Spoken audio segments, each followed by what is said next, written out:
Subscribe करा आजच महाराष्ट्र आरसा न्यूज, कारण इथं बातम्या नाहीयेत, वास्तव बोलतं. नमस्कार, मी नागरिक महाराष्ट्राचा रिपोर्टर सामान्य जनतेचा महाराष्ट्राच्या आरसा न्यूजमध्ये तुमचं सगळ्यांचं स्वागत करतो. आज आपण बघताय हरीश किणी साहेब, जे नाव प्रसिद्ध आहे आणि त्या साहेबांना आपण भेटायला आलेलो आहे. आणि बघतोय सध्या तर बघता तुम्ही राजकारणामध्ये भूकंप झालेला आहे आणि पूर्ण तर पाहायला गेलं तर देशामध्ये भूकंप, आणि नंतर आता जो भूकंप झालेला आहे तो तलोजामध्ये या भागात झालेला आहे. तर आपल्याबरोबर दादा आहेत. दादा, काय सांगाल आणि आपलं नाव आणि परिचय? मी हरीश मनोहर किणी, माजी नगरसेवक. बोला. तर पाहायला गेलं तर बघता आता एक राजकीय वर्तुळात जो भूकंप झालेला आहे, या भूकंपच्या पाठीमागचं कारण काय, आणि डायरेक्टली तुम्ही एक राजकारण क्षेत्राची आणि त्यात दुसऱ्या पक्षामध्ये प्रवेश केल्याचा अर्थ? आज आपण पूर्ण देशभर बघता, देशाचे काँग्रेसचे नेते श्री राहुल गांधीजींनी जसा देशाचा जो राजकारण चाललं आहे आणि काय परिस्थिती देशाची आहे, मग निवडणुका असो किंवा देशाची आर्थिक परिस्थिती असो, हे सर्व देशाला दाखवलेलं आहे. आणि मग देश कसा वाईट परिस्थितीत चाललेला आहे, मग अशा परिस्थितीत जसा देश चाललेला आहे तसा पनवेल तालुकाही वाईट परिस्थितीत चालला आहे. त्यामुळे ह्या ठिकाणी बदल घडवणे गरजेचे होते, आणि त्या दृष्टीने मी ह्या ठिकाणी पनवेल तालुक्यात माझा निर्णय घेतलेला आहे की मी माझ्या कार्यकर्त्याच्या काँग्रेसमध्ये दाखल झालेलो. पाहायला गेलं तर तुमच्याबरोबर इतरही अजून नगरसेवकचे प्रवेश करणार होते, त्याचं काय? नक्कीच माझा प्रवेश घाईघाईत झाला.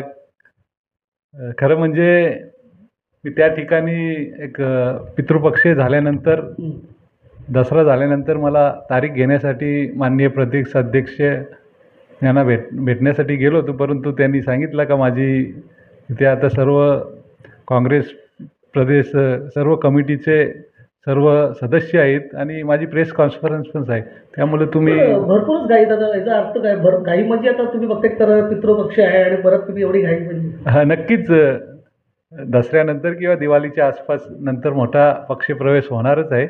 एक प्राथमिक प्रक्रिया म्हणून त्यांनी त्या ठिकाणी माझा प्रवेश केलेला आहे. पण याच्यानंतर एक चांगला प्रवेश जो माझ्या तलोजामध्ये होणार आहे. आणि असं ना की निवडणुका आता डोळ्यासमोर पाहून तुम्ही असं पक्षप्रवेश केला, असं काय म्हणता येईल का त्याला? नाही, निवडणुका ह्या होतच असतात. बरोबर. त्या 2 वर्षात 5 वर्षात कुठल्या ना कुठल्या निवडणुका चालूच असतात. परंतु आज देशाला काय, देशाची म्हणजे तालुक्याची, महाराष्ट्राची काय, देशाची काय परिस्थिती आहे, म्हणजे आज तुम्ही बघत असाल बेरोजगारीचा प्रश्न आहे. शेतकरी कंटाळलेला आहे, कारण आत्महत्येचे प्रमाण महाराष्ट्रात, देशात तर वाढतात पण आपण महाराष्ट्रात मला वाटतं 1,500 ते 2,000 ह्या वर्षभराच्या कालखंडात महाराष्ट्रात शेतकऱ्यांच्या आत्महत्या झाल्या आहेत. रोजगाराचा प्रश्न आहे. कामगार कंटाळलेले आहेत, मध्यमवर्गीय कंटाळलेले आहेत.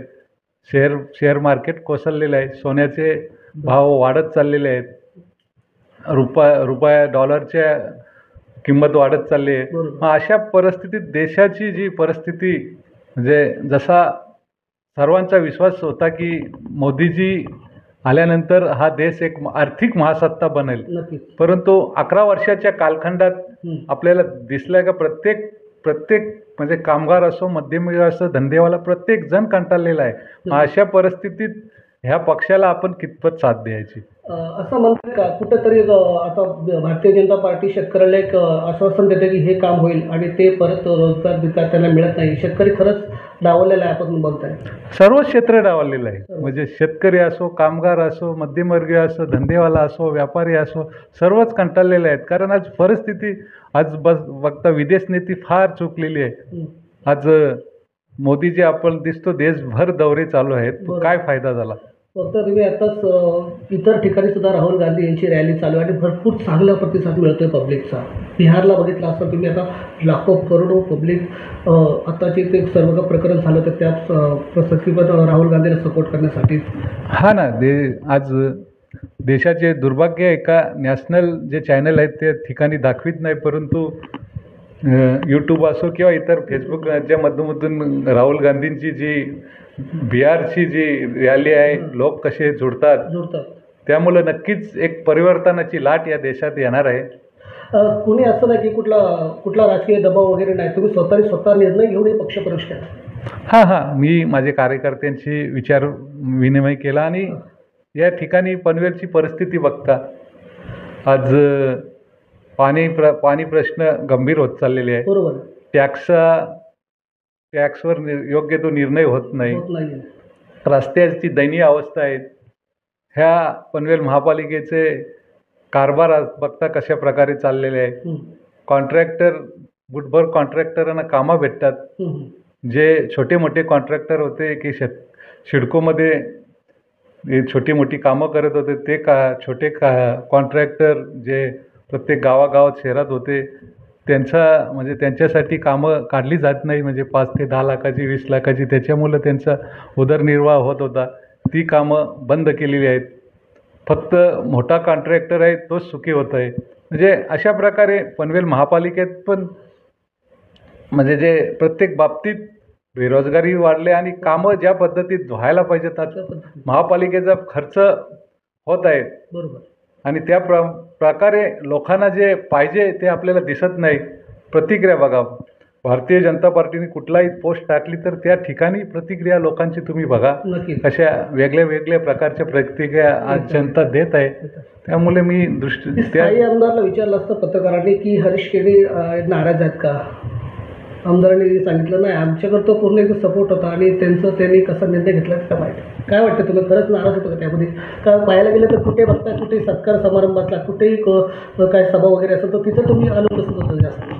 हा नक्कीच ह्या ठिकाणी जे प्रश्न आहेत पनवेलचे नागरिकांचे ते सुटले जात आहे. आणि दुसऱ्या बाबतीत मलाही कुठंतरी प्रत्येक ठिकाणी डावललेलं मला वाटत होते.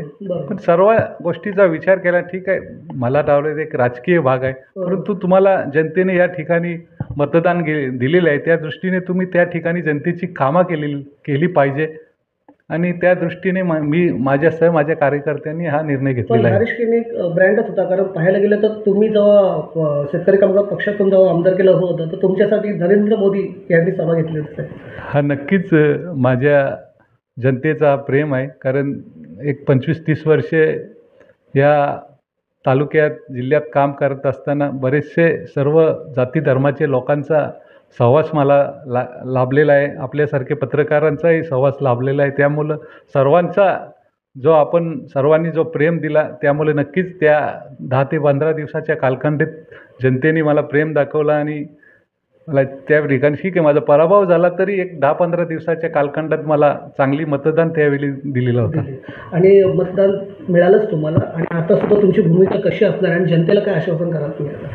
नक्कीच या ठिकाणी मी जनतेला आव्हान करील की याचा आज तालुक्यात सुधारणा आणायची असेल, राज्यात सुधारणा असेल, देशात सुधारणा आणायची असेल तर आपल्याला काँग्रेसशिवाय पर्याय नाही. त्यामुळं येणाऱ्या निवडणुकीत तुम्ही काँग्रेस या पक्षाला मोठी ताकद, कारण जिथपर्यंत जनता आपल्या मतदानाद्वारे ताकद देत नाही त्यामुळे त्या कार्यकर्त्याला ताकद देत नाही, त्या पक्षाला ताकद देत नाही. म्हणजे जनतेच्या हातात आहे की येणारा काल आपण परिवर्तनाचा काल आहे. म्हणून जनतेने या ठिकाणी आपल्या निवडणुकीच्या द्वारे आपल्या मतदानाच्या द्वारे काँग्रेस पक्षाला मतदान करावं. काँग्रेसच्या बरोबर जे सहकारी पक्ष असतील, जे आघाडी असेल त्या पक्षाला तुम्ही मतदान करून येणारी महापालिका असो, येणारा विधानसभा असो, येणारी लोकसभा असो किंवा अन्य निवडणुका असो या ठिकाणी आपण भरघोस मतदान आपला मत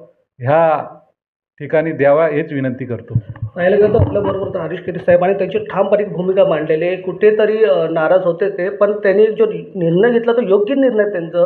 कारण देशामध्ये बघताय सध्या आता आर्थिक परिस्थिती भरपूर चालू आहे आणि त्यासाठी आपल्या बरोबर हरीश केळी साहेब होते. साहेब तुम्ही आमची वेळात वेळ काढून आमच्या चॅनलला सपोर्ट केला त्याबद्दल तुमचा धन्यवाद.